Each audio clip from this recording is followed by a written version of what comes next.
We exposed the wretched policy of appeasement which led to the terrorist listing in the first place, and which to this day still pervades and poisons our strategy in dealing with the evil Iranian regime.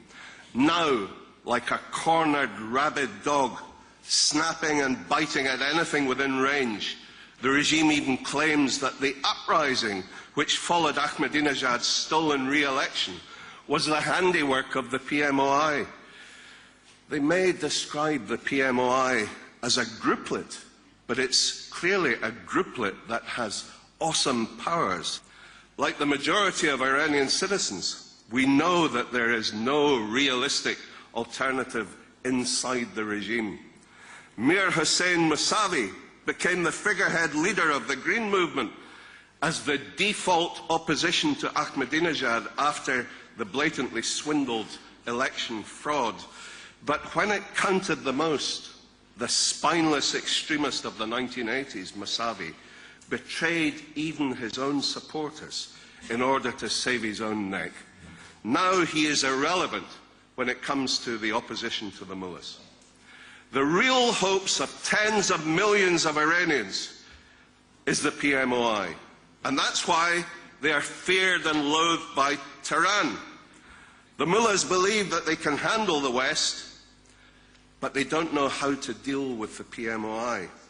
They play games with the West, zigzagging through a succession of talks, always playing for time, stretching out the West's obsession with dialogue at any price, while in the secret bunkers and caves of Iran, manic activity continues to produce their first viable nuclear warhead.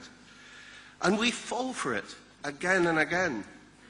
Baroness Ashton, our High Representative for Foreign Affairs, left Istanbul empty-handed last weekend. Ladies and gentlemen, if we go on playing for time, we will end up paying for time, and we will pay dearly. A nuclear-armed Iran will be a global threat.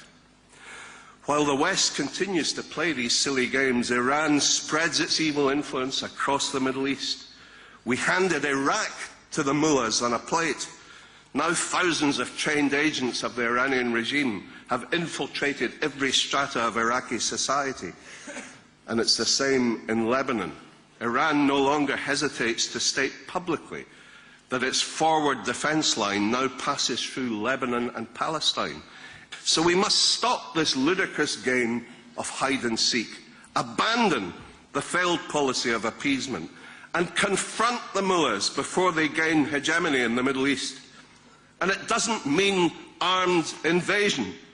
It means backing the main opposition in overthrowing the fascist dictatorship. It means taking the PMOI and the NCRI off the US terror list.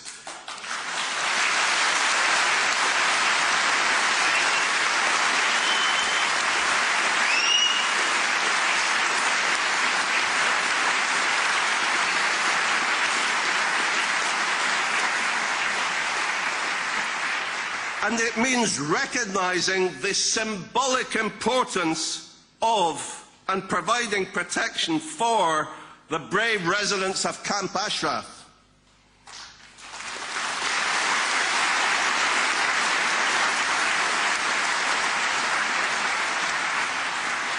It means stop talking to the despots and start listening to the people. Back the Iranian masses in their efforts to overthrow this brutal and corrupt tyranny. Back the PMOI in their efforts to bring democracy, freedom, women's rights and human rights to Iran. Back Mrs. Rajavi in her campaign to clear Iran of nuclear weapons.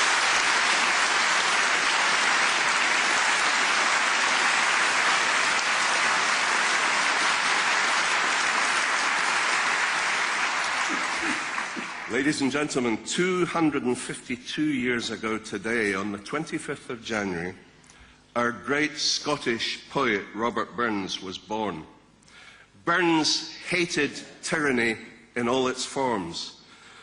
And let me read you the final two short verses from his famous poem of praise for King Robert the Bruce of Scotland, because I think it can serve as our battle cry here in Brussels today. By oppression's woes and pains, by your sons in servile chains, we will drain our dearest veins, but they shall be free. Lay the proud usurpers low, tyrants fall in every foe, liberties in every blow. Let us do or die. Thank you very much.